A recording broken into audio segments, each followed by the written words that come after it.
Bienvenue, bienvenue Vermine. Salut toi. Comment vas-tu? Tu es dans ton élément ici, regarde, un canard parmi les canards. Tu ne pouvais pas mieux tomber. J'étais avec mes potes, là on prenait un bain et t'es arrivé donc... Alors je voudrais qu'on s'exprime justement sur cette image de canard puisque ça a quand même défrayé la chronique. Je crois savoir que tu ris jaune, hein. Je ne sous-entends pas que tu as les dents pleines de tartre, hein, mais tu ris jaune de cette image de canard qui t'a été collée par la production. Alors je ris jaune, ça sous-entendrait que je le vis mal. Non, pas du tout, je le vis très bien. Parce que c'est tellement à l'opposé de ce que je suis en vrai que je préfère en rigoler. Ça sert à rien de me vexer. C'est pas la réalité, ça m'a fait comprendre une chose. C'est que quand tu regardes Secret Story, en fait, tu vis vraiment une autre aventure que ceux qui sont dans la maison. Il faut pas oublier une chose, c'est que Secret Story, il y a des choses qu'on ne voit pas à la télé, qui sont par exemple, comme on a pu le voir sur Internet, hein, tout le monde le sait maintenant, les missions cachées. J'ai eu énormément de missions avec Coralie, énormément de missions où on sait pertinemment quand on est dans la maison que ces missions-là ne sont pas des missions qui sont révélées au public, mais on joue le jeu. Tout ce qui est petit déjeuner, dîner, etc. Je suis pas du tout comme ça. Je n'ai fait à manger à Coralie qu'une ou deux fois dans l'aventure. Vraiment. J'ai rien tenté, vraiment. Et les gens qui me connaissent savent que je ne fais pas ça pour séduire. Jamais je vais courir après une fille pour le séduire. Pour la séduire, c'est exactement l'inverse qu'il faut faire. Suis-moi, je te fuis, suis-moi, je te suis. Je pourrais me le tatouer, je sais très bien comment ça fonctionne. On avait l'impression que c'était le forcing. D'ailleurs, c'était ton surnom, Nico le forceur. C'est vrai? Ah bah oui. Mais pas du tout. Je hurle. Non, c'est pas du tout vrai. Je te dis, la magie du montage fait qu'on me prend pour un forceur. Je suis tout sauf un forceur. Un peu quand même. T'as essayé de la pécho. Non, non, non. C'est incroyable, on l'a vu, les images sont pas, c'est pas des effets spéciaux. Je n'ai pas forcé quoi que ce soit. Je n'ai rien essayé. Je le jure sur la tête des canards. Non mais moi à un moment donné, faut arrêter l'hypocrisie. Coralie, tu as essayé de la pécho et tu t'es pris un râteau, je suis désolé, on l'a vu. Mélanie m'a mis un vent. Mais Coralie, je n'ai jamais essayé de la pécho, je rigole pas. Arrête. Vous arrêtez, vous êtes rédulte de foot. Poule pendeuse, canard laqué, canard menteur. Bloup, bloup. Non, sérieusement, je n'ai jamais essayé de la pécho. J'ai pas honte. Si jamais Coralie m'avait mis un vent, excuse-moi, j'en bégaye tellement ça m'énerve. Si jamais Coco m'avait mis un vent, je l'aurais assumé. Je suis pas un gamin, j'ai 33 piges. Évidemment qu'il y a des meufs qui m'ont mis des vents dans ma vie, ça arrive tout le temps, c'est normal. Coralie ne m'a pas mis un vent. Alors c'est vrai que Coralie t'as pas mis un vent, elle t'en a mis 10. Je hurle. Tornade. J'étais quand même excédé de voir qu'une gamine de 19 ans parlait à un vétéran de 33 balais de la sorte. C'est vrai qu'elle manquait quand même pas mal de respect. Elle te menait c'est ce qu'on a vu, hein, par le bout du nez. Clairement, c'est elle qui faisait la loi dans si je peux appeler ça un couple. C'est elle qui décidait tout et qui te faisait obéir. Je suis quand même surpris que tu n'aies pas fait plus de choses et que tu ne te sois pas rebellé. Je savais pas que j'obéissais à Coralie, j'ai pas vu les images. Au doigt et à l'œil, elle claquait des doigts, Nico faisait tout ce qu'elle demandait. Les monteurs sont vraiment de bons professionnels alors. Il faut savoir une chose, c'est que à chaque fois que Coralie m'a, comme tu l'as dit, manqué de respect, parce qu'il y a eu effectivement des abus de sa part, à chaque fois je l'ai remise en place. Je gueule très fort. Est-ce que tu peux gueuler, tiens, pour qu'on voit en live? Est-ce que ça arrive que Nicolas gueule? Vas-y. Non, je gueulerai pas, t'es sérieux quoi? Oh! Je hurle. Bon, apparemment, on va faire semblant d'y croire, mais c'est plus ou moins crédible. Toutes les fois où on m'a manqué de respect, à aucun moment j'ai fermé ma gueule, d'accord? Faut bien comprendre que c'est de la télé. Oui, je sais pas, on ne l'a pas vu, hein. Non, mais reste tranquille. Non, mais on n'a rien vu, donc là, je découvre que t'as enfin une personnalité et des couilles. Je hurle. Si on devait les compter, je pense que je dois avoir au moins 4 couilles, tu vois. Bah, ça n'a pas été montré parce que un canard qui s'énerve, bah, c'est plus un canard. Oui, c'est vrai, un canard qui est queen, au bout d'un moment, on a juste envie d'en faire du foie gras. Je hurle. Est-ce que t'en veux à la production d'avoir renvoyé cette image de toi? J'ai été vraiment énervé et c'était avant de sortir. Le jour où j'ai vu qu'on me traitait de canard et qu'ensuite je m'explique et que j'ai 23% de sincérité alors que je suis le mec qui dit le plus la vérité au monde, j'ai laissé passer l'hebdo. Cool, je savais que c'était en live. Et j'ai pété les plombs. J'ai insulté tout le monde. J'ai insulté l'équipe technique. J'ai insulté... Dans le micro, je les ai traités de tous les noms. Et quand je dis tous les noms, c'est FDP, ça va au-delà encore. La production? Oui, j'ai pété un plomb. J'aurais dit des choses très sales. J'ai dit, et je vais le dire, j'ai pas honte de dire cette phrase parce que après je me suis excusé officiellement. Je suis allé au confesse, leur présenter mes excuses parce que c'était vraiment allé trop loin. J'ai dit, moi je suis un canard, je vais baiser vos petites sœurs, vous allez voir si je suis un canard. Voilà. Non, mais on n'insulte pas la production quand même. Je peux te dire qu'on insulte. Quand tu vois l'image qu'on m'a donnée à ce moment-là, j'étais à milieu de penser que j'avais cette image-là. Et je peux te dire que, je sais pas si c'est un argument, une preuve pour vous, mais tu vois jusqu'où je suis allé quand j'étais énervé. Et par contre, j'ai un mental, donc j'ai pris sur moi. Je me suis allé m'excuser. J'ai dit, c'est pas grave, vous m'avez mis dans ce carcan-là. J'y reste. Par contre, je suis naturel, donc je resterai naturel, c'est pas grave, je joue le jeu. Et c'est là que j'ai commencé à rigoler de coin, coin, coin. Parce qu'il est hors de question que j'en veuille aux gens, au public de penser ça. Si le public pense ça, c'est qu'on leur a montré de quoi penser ça. Bon, en tout cas, moi, tu m'enlèveras pas l'idée que le rôle de séduction, le jeu de séduction qu'il y a eu avec Coralie, c'était quand même de ta part très lourd et que ta tactique d'approche a été très très lourdingue, même si tu dis le contraire. Alors, excuse-moi de te contredire, mais le plus lourd de la maison, c'est pas celui qu'on croit. Tu veux savoir qui c'est? Oui. C'est Loïc. Loïc? Loïc, il est tellement lourd, que je crois qu'il pèse 400 kilos, le mec. Il est relou avec les meufs. Mais comment ça, c'est-à-dire? Il était sur toutes les meufs depuis le début. Mec, c'est pas comme ça qu'on attrape les filles. Faut pas les saouler, faut pas les calculer, les filles. Mais c'est-à-dire, il saoulait qui? Je comprends pas. Il était sur toutes les filles. Toutes les filles. Donc il y a eu Coralie, Charisma, Manon. Donc, Manon! Manon aussi.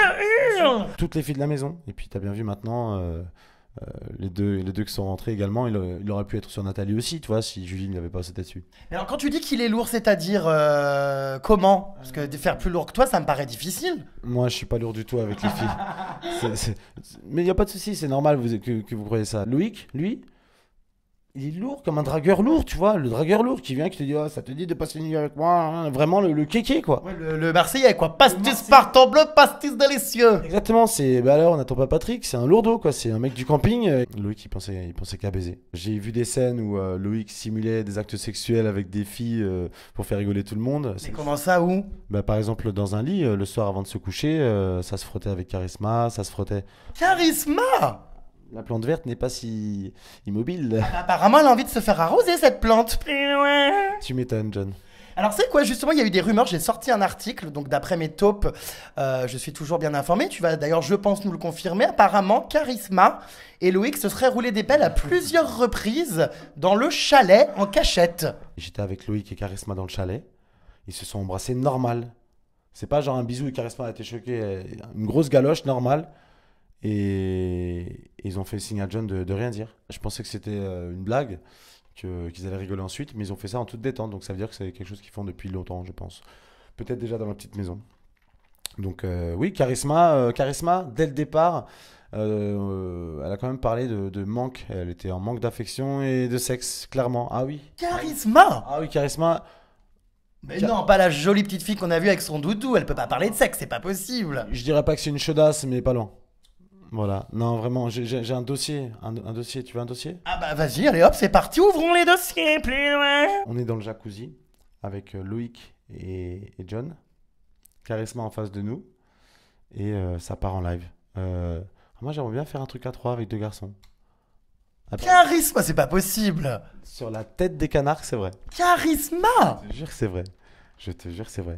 Et quand tu vois l'image qu'elle peut avoir dans la maison, enfin, évidemment, je pense que les gens ne se doutent pas de ça. Charisma n'est donc pas la petite fille qui dort avec sa peluche. Enfin, si j'en crois tes paroles, c'est une chaudasse. Une peluche vibrante alors. Je hurle. J'étais dans le fumoir une fois, et tu sais, dans le fumoir, tu écoutes beaucoup les conversations des gens.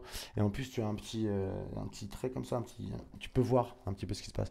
Et je vois Charisma qui commence à faire la chaudasse, qui commence à danser comme elle aime bien, à chauffer comme ça. Je sais pas si on a vu ça. Et je lui dis Charisma, qu'est-ce qui t'arrive? T'as envie de pisser? Et elle me dit non, j'ai envie de baiser. Et ça, on peut te le confirmer, il y avait Emily dehors qui était là. Et ouais, c'était chaud. Comment tu faisais d'ailleurs pour, on va dire, avoir une vie sexuelle? Est-ce que tu te masturbais dans cette maison?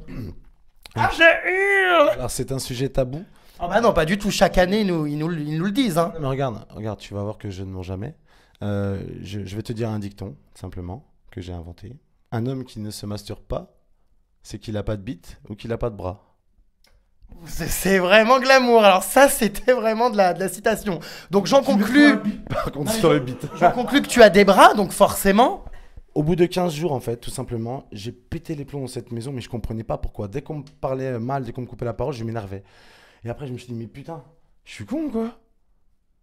Ça fait 15 jours que j'ai rien fait. C'est normal que je pète un plomb. Et c'est très dur, hein. Ah bah, je me doute. De se dire, t'as des micros partout, des caméras partout, tu te dis, mais je vais faire comment? Oh là là, et tout. Et le jour où tu te dis, il faut faire ce qu'il faut, Alors comment as-tu fait, justement? Ça s'est passé où?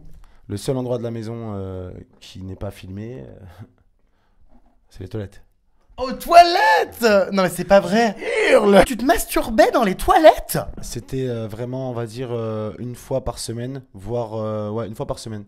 Parce que dans les premiers temps, c'était C'était dur en fait, je me rendais pas compte que c'était à cause de ça que j'étais perturbé, j'étais susceptible, je m'énervais pour rien. Ah, ton mal-être venait de ça, au fait, du fait que tu ne te masturbes pas. J'en suis sûr. Même ton image de canard, ça vient de ça, si ça se trouve. En fait, c'est pas une question de masturbation, c'est une question de sexe tout simplement. Je sais même pas si au niveau médical c'est pas dangereux de rien faire, tu vois ce que je veux dire? Ah oui, ça risque une explosion des testicules. Ça sort en poudre après. Bref. Non, franchement, c'est chaud. Et après, c'est la vie. Chaque année, normalement, la villa est quand même, faut bien le dire, un bésodrome. Cette année, j'ai l'impression que c'est très calme.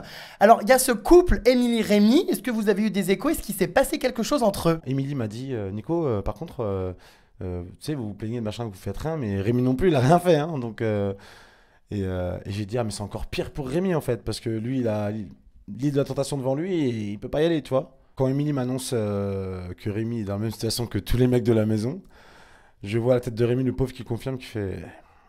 Ouais, donc même lui, il a pas croqué la pomme, quoi. Il est dégoûté, il dort sur la béquille tous les jours.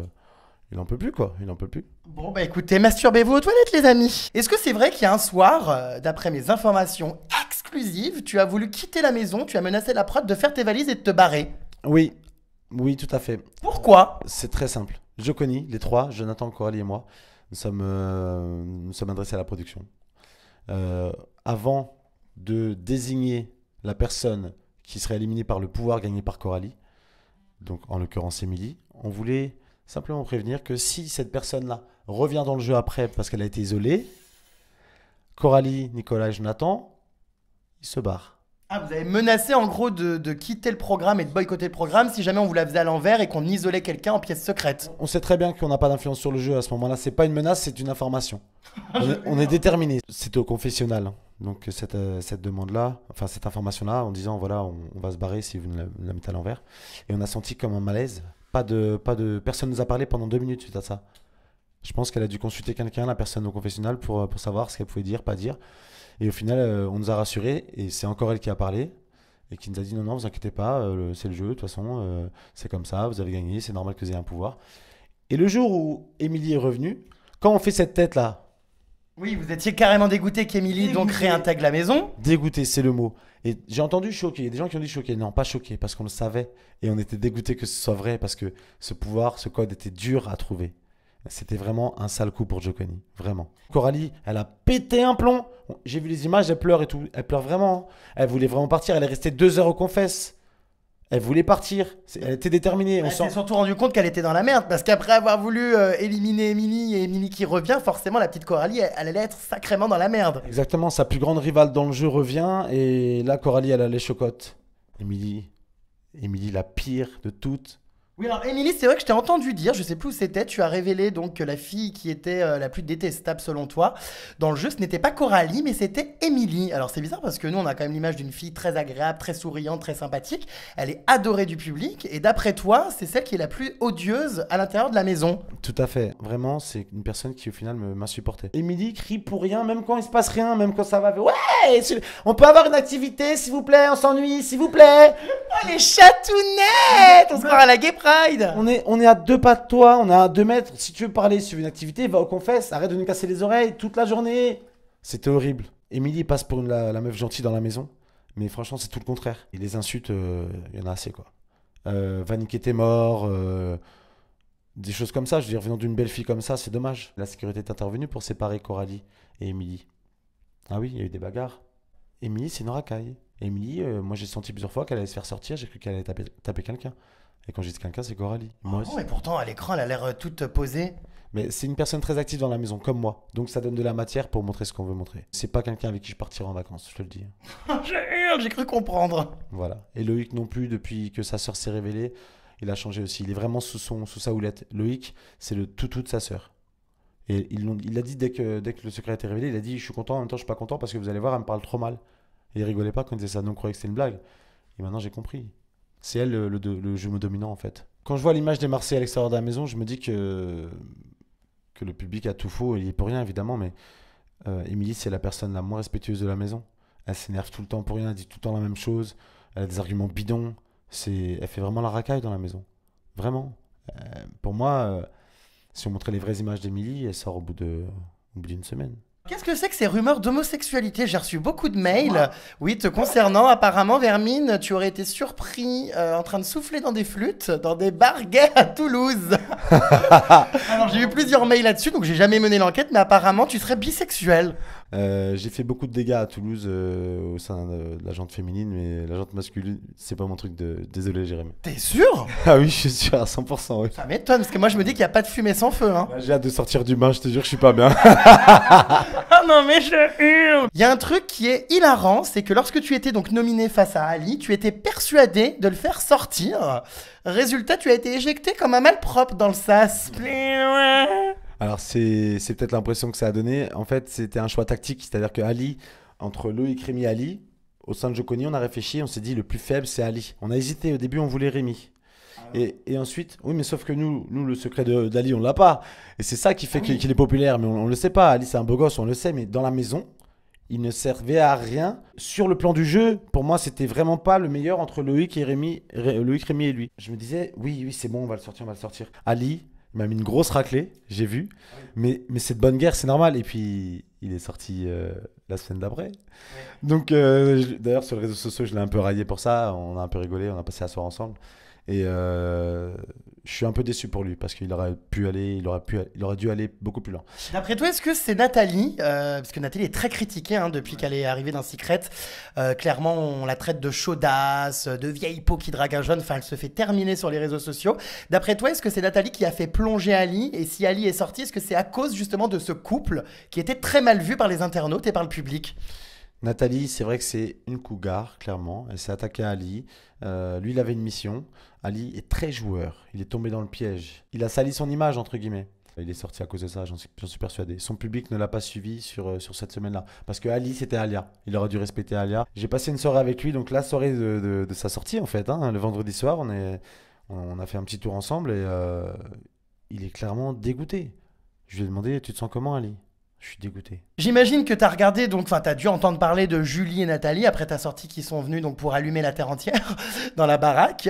Qu'est-ce que tu penses justement de ce rôle qui leur a été donné? C'est-à-dire que Julie, quelques heures après son arrivée dans la maison, on la voit dans un lit avec Loïc, en train de beaucoup bouger. Est-ce que tu penses que c'est un petit peu dévalorisant pour Nathalie et Julie, ce rôle-là? Il y en a beaucoup qui disent que c'est des filles faciles. Je dirais qu'elles n'ont pas froid aux yeux. Et clairement, en rentrant dans la maison, elles avaient quand même une idée derrière la tête, ou ailleurs. Je pense qu'au niveau de l'image de la femme, c'est dommage. Je vais faire mon Gilles Verdez un peu, c'est dégradant pour l'image de la femme. La France a mal quand elle voit ça. Julie, c'est une fille super belle, et là, elle se respecte même pas, la meuf. Donc, ouais, pour moi, ça la rend plus moche. Tu vois. Quant à Nathalie, je comprends pas. Elle a 40 et quelques années. C'est pas là qu'elle devrait être. Je sais pas si elle a des enfants, mais j'aurais honte que ce soit ma daronne. Franchement, c'est chaud. C'est chaud, elle va trop loin. Je veux dire, il y a un moment, il y a un âge où une femme doit se respecter. Être cougar, c'est bien, mais vas-y, va dans des clubs pour ça, sur la plage, machin, mais pas à la télé. Je trouve ça dommage, vraiment. L'image de la femme en prend un coup et c'est Nathalie qui le met. Tu sais, les garçons de la maison, pour rigoler, disaient souvent qu'ils aimeraient avoir des filles... de joie pour se soulager. Au bout de 2 mois on n'en pouvait plus, tu vois. C'était une vanne bien sûr, mais elles sont arrivées quand je suis parti, je crois. Oh non, t'abuses quand même, pauvre Julie et pauvre Nathalie, elles ont rien fait. C'est un peu violent, mais c'est la vérité. Je veux dire, c'est une honte. Moi je trouve ça honteux. Si vraiment elles sont venues là pour allumer les mecs, on est où là? On est en France? Je comprends pas. J'ai mal à ma France. Est-ce que t'aurais pu te la taper, la Nathalie? Nathalie, je la touche même pas avec un bâton, de dos et dans le noir, c'est mort. Oh non, t'es odieux. Scandale. J'étais ravi de sortir. Pour ça, en tout cas, j'étais ravi de sortir. Oh, pauvre Ali. J'ai demandé à Ali parce que ça me taraudait cette question. Ali, Nathalie, alors tu l'as trouvée comment? Et moi, je lui glisse dans l'oreille, elle est dégueulasse, à vous. Et il me dit dans l'oreille, oui. Oh. Bah pourtant, à la fin, il avait l'air amoureux d'elle. Enfin, il lui roulait des pelles. Ali est un très bon joueur. Jouer, c'est aussi jouer la comédie. Jouer avec les sentiments des gens. Exactement. Une victime de plus pour Ali. Malheureusement, lui aussi a été victime puisqu'il est plus dans la maison. Apparemment, ton secret de base avant cette fameuse expérience amoureuse était tout autre. Apparemment, tu es un ancien laideron. Exactement.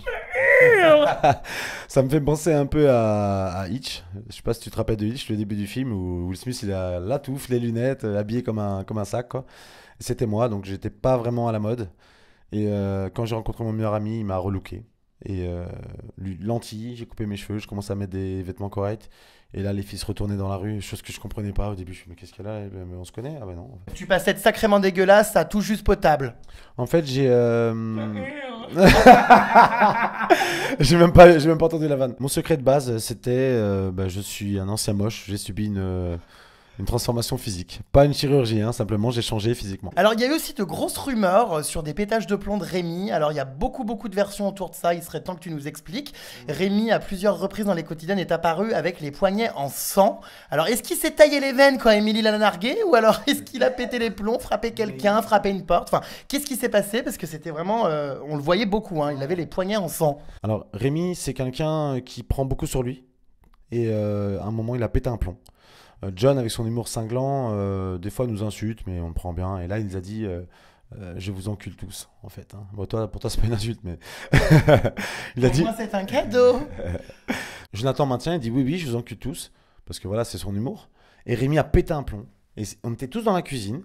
Il a couru vers la véranda. Il est allé vers le fumoir. Il a mis 2 patates dans le fumoir. C'est là qu'il s'est vraiment niqué parce qu'il a pété le fumoir. Pendant 2-3 jours après, le fumoir, il y avait un trou. On pouvait regarder sans ouvrir. Il se dirige ensuite en courant vers la pergola où il met un gros shoot dans une table. Et là, la sécurité est intervenue. Ils l'ont mis en isolement le temps qu'il se calme, quoi, et pour le soigner. Mais il a pété les plombs.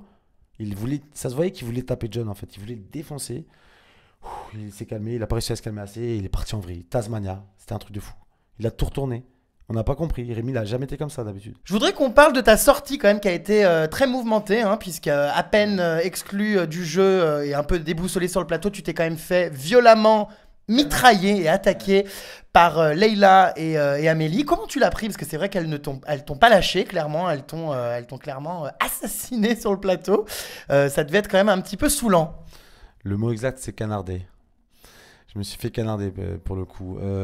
Tout simplement... j'ai pas compris. Je me suis dit, mais c'est normal. Dans ma tête, je me suis dit, ça se trouve, c'est son rôle dans l'émission de tirer sur les gens quand ils sortent. Est-ce que je peux avoir un gilet pare-balles? J'ai même dit à un moment. Tout simplement, Leïla, je ne la connais pas. Alors oui, quand t'as fait semblant de pas la connaître, c'est quoi ton prénom, Leïla? D'accord, excuse-moi quand même, là t'as un peu fait exprès, tu la connaissais. Non, je t'assure, sur la tête des canards, je ne la connais pas, je t'explique. Je n'ai pas regardé SS8. Je suis un fan de Secret Story, mais je n'ai pas pu regarder SS8, pas du tout. Je savais que le vainqueur, c'était une fille qui s'appelle Leïla. Et d'après ce que j'ai entendu dans la maison, c'est dans la maison que j'ai appris tout ça. Hein. Leïla, elle a fait toute la saison dans sa chambre à pleurer. C'est ce que les gens disent dans la maison. Et la seule fois où je l'ai vue avant de la voir sur le plateau, c'est quand on a vu des images dans la maison où elle interviewait les gens dans la rue. Mais ma question, Leïla, c'est ça? C'était une vraie question. Je n'étais pas sûr que c'était elle. J'aurais pu le faire exprès si j'avais su qui c'était. Mais non. Au moment où Leïla s'attaque à moi, dans ma tête, j'ai envie de dire meuf, t'es une candidate de Secret Story, tu t'es pris pour Claire Chazal, détends-toi. Mais franchement, je me dis, mais elle est sérieuse, elle? Tu te prends pour qui, meuf? T'es qui? Il y a un an, t'étais même pas connue. Je la connais pas, cette meuf. Leïla Ben Cafouillage, c'est ça? Leïla Ben Cafouillage, ouais, c'est à peu près ça. Mais c'est vrai qu'elle est souvent critiquée pour son comportement avec les sortants et pour son comportement un petit peu hautain. Ça m'étonne pas. C'est une fille qui est vraiment charmante physiquement, mais dans sa bouche, elle est sale, elle est moche. Ça la rend moche. Apparemment, elle a été rappelée à l'ordre par la production, justement, t'es au courant, puisque après ce qu'elle a fait, donc il y a eu beaucoup de critiques, etc. Apparemment, elle a été convoquée et un membre de la production de Secret Story lui a fait un petit avertissement au sujet du comportement qu'elle avait eu avec toi pour la recadrer, lui dire de se calmer. Est-ce que tu as eu vent de tout ça? Alors, j'ai pas autant de détails, par contre, il y a une chose qui est certaine et j'ai apprécié cela. Le soir de ma sortie, Christophe Beaugrand est venu me voir dans ma loge et s'est excusé au nom de l'équipe par rapport à ce que j'ai subi sur le plateau. Honnêtement, je pensais que c'était normal, donc moi j'étais pas plus fâché que ça, j'avais d'autres priorités à ce moment-là, et j'ai vraiment apprécié, et en même temps ça m'a intrigué, je me suis dit, ah ouais, donc elle m'est vraiment entrée dans l'art en fait. Et ouais, c'est logique, oui. J'ai aussi entendu qu'elle avait été contactée par sa hiérarchie pour la remettre en place un petit peu, et c'est pas plus mal parce que la liberté d'expression, c'est pas non plus écraser les gens. Bon bah écoute, je pense que voilà, on a balayé tous les sujets, Vermine. Forcément, la question de conclusion que je pose à tout le monde. Et maintenant, que vas-tu faire? Alors, est-ce que tu vas pointer à Pôle Emploi? Est-ce que tu vas être recyclé dans les anges? Ou est-ce que tu vas sortir un single? Je sais pas. Qui t'a dit? En ce qui concerne, je vais commencer par le single. J'ai pas du tout commencé quoi que ce soit, mais j'ai vraiment envie de sortir un son de rap. Ah ouais, non mais c'est une blague, t'as vraiment envie de sortir un single? Le hip-hop, le rap français, c'est vraiment quelque chose que j'adore. Donc Non mais je hurle, le canard fait du rap. ça ne parlera pas de Secret Story. Ce sera pas en mode choper la cum. Ensuite, Mais tu vas faire du rap? ouais, Non mais tu vas rapper le fromage, mais c'est pas possible. tu verras. Ah non mais je hurle, Nicolas qui fait du rap, j'aimerais bien voir ça. Ce sera hashtag scandaleux. Je vais aussi sortir des canards avec ma tête, à mon effigie, canard vibrant. Non, je plaisante. Non, c'est pas vrai. Par contre, j'ai vraiment une chose qui me tiendra à cœur, pour montrer d'ailleurs que je ne suis pas un canard. J'ai envie de me lancer dans le coaching en séduction, un peu comme Hitch. Oh bah putain, ils sont dans la merde, hein. Parce que si tu les coaches, jamais personne va pécho. Et ben justement, je vais montrer que non. Et d'ailleurs, j'ai été buzzé expert en séduction dans la maison. Et c'est pas pour rien. Ouais, mais c'était ironique, non? Non, pas du tout. Ah. Ah non, pas du tout. Je hurle. Je coacherai les mecs pour séduire les filles. Voilà, je sais pas si c'est clair. Donc ça sera ton projet professionnel dans les anges. Pourquoi pas? Parce qu'il faut en trouver un. Je suis également coach de boxe thaï, donc pourquoi pas donner moi personnellement des cours de boxe thaï dans le cadre de ce concept-là. J'ai plein d'idées, il y a aussi une marque de vêtements, mais je ne vais pas faire tout et n'importe quoi. De toute façon, je te rassure, tout ce que tu penses faire ne marchera pas, hein. Ils ont tous pensé qu'ils seraient relookers, qu'ils lanceraient des magasins, des singles, des lignes de vêtements, ça n'a jamais marché. Bon, sur ce, Vermine, est-ce que tu comptes participer aux anges? Parce que tu nous as pas répondu. Les anges, c'est quelque chose que j'aimerais bien faire. Après, c'est pas moi qui décide. Donc la balle est dans leur camp, mais moi je suis là, je suis prêt à faire ce genre d'émission. Et je le ferai avec plaisir si c'est possible. Bon bah écoute, très bien, je pense que tu n'as rien à rajouter, cette interview est désormais terminée. Merci d'avoir répondu à toutes ces questions, Vermine purulente. Et puis à bientôt dans la mare au canard. Je hurle. Allez, bisous à tous. Salut les scandaleux.